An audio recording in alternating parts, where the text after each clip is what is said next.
Citroënen fylder næsten hele den lille indkørsel. Jeg henter min madpakke i køkkenet.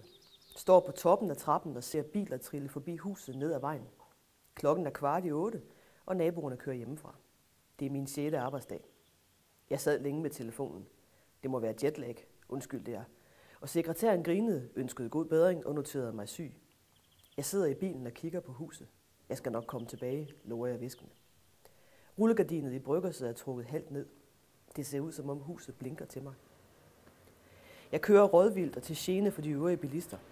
Jeg har lyst til at skrige af bilerne, de skal give mig plads til at tænke ordentligt. Jeg er presset bagfra af en sættevogn, der bliver stadig større i sidespejlet, og jeg ved ikke, hvor jeg er på vej hen.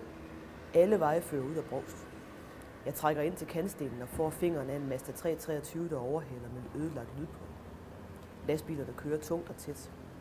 Motoren snurrer, mens trafikkens røde baglygter hypnotisk leder mine øjne ned mod rundkørslen for enden af byen.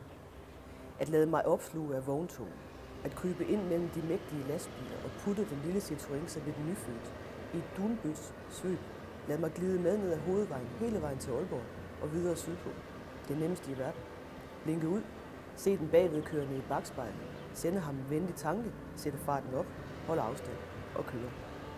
Så jeg stepper Brovst. Bilen accelererer behageligt, og snart kører jeg 70. Dygtige chauffører foran mig holder afstand, og jeg glider med karavanen hen mod den første lille by. Chikanerne opbyder ingen modstand. Hastighedsmåleren foran halvremmens sidste hus blinker 3 gange. Man kører nemt 60 her, det er for hurtigt, men det føles trygt og sikkert. Foran mig bringer bremselys trafikken ud af rytmen. En bus blinker til højre. Det jævne og glidende går i opløsning. Jeg kommer for tæt på den forankørende, bremser for hårdt, kommer ud af trit og kommer i tvivl. Bilen protesterer skrigende, da jeg krænger rettet til venstre. Nørreøksevej er tom og bred. Lastbilerne kører på tværs af mit bakspejl. Jeg kan se bygrænsen, så jeg sætter farten op. Vejen slår et langt sving. Træer og buske læner samme vej, langs gårde og huse, som er slidt skæve af vestenvinden. Vindmøllerne, der er stukket ned i de sandede marker på hver side af vejen, står så ranke, at de snyder øjet i det frynede landskab. Jeg kigger efter møllerne, og bilen sejler ud over midterlinjen. Jeg skynder mig at rette op efter en gruppe træer lige fremme, og bilen sejler ud mod grøften. Som et fulderik i et omrejsende tivoli under en enorm himmel med skyer så fjerne som bjerge og uden en bekymring i verden. Jeg sætter farten ned, løsner grebet om rettet. Vejen svinger modsat, og jeg griner befriet. Jeg føler mig let. Opslugt af at køre bil opdager jeg ikke, at skoven starter. Træerne synes langt væk, men der er en logik, som ikke er mig fundet i min lille bil midt i ingenting. Fra et nulpunkt, som kun de kender, begynder træerne at rette ind i billeder langs marker og gårde. Som fingre og siden arme, der omslutter mig i et kæmpe favntag, jeg ikke kan se, og blidt tager mig tættere og tættere til kroppen. Nåletræet læner sig alvorsfuldt ud over de dybe grøfter på hver side af vejen ind over mig. I bakspejlet når jorden helt op til himlen. Forude er horisonten opsvulmet, savtakket og sort af træer. Forvirret når jeg at opdage lægvældingen, der endegyldigt skærer grænsen til skov. Morgensolen bliver mørkere. Vestenvinden er lige på den anden side af træerne. Skoven åbner sig, der hvor min vej krydser en anden. Skilter og advarsler hvisker til mig, at skoven tager livet af folk her, og jeg skal vare mig. Jeg må helt hen til enden af vejen, før jeg får udsyn til hver side.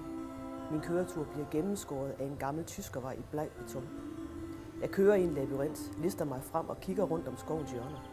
Sandmosevej er lagt efter lineal og blæser gennem området i en tunnel af træer, som fortsætter svimlende langt. Langt væk kan jeg se en lastbil. Jeg kører forsigtigt ud i krydset. Lastbilen er stadig på vej. Jeg kører over på den anden side, vender bilen og kører hen mod krydset igen. Holder tilbage, kigger til højre, kigger til venstre og venter længe før lastbilen blæser forbi mig med 100 i timen. Jeg har svært ved at trække vejret. Lastbilen forsvinder. Jeg kører langsomt ud i krydset igen. Vejen er tom. Der kunne komme en bil. Der kunne komme en lastbil. Man ved det ikke, før man holder helt henne ved hejterne. Udsynet til begge sider er kritisabelt. Man skal respektere skiltene. Man skal passe på. Men der kommer ingen bil. Og der kommer ingen flere lastbiler. Man kan køre i fuld fart af udholdenvej, tværs over Sandmosevej og være heldig. Men man kan også være uheldig. Det er alt sammen et spørgsmål om statistik og tilfældighed.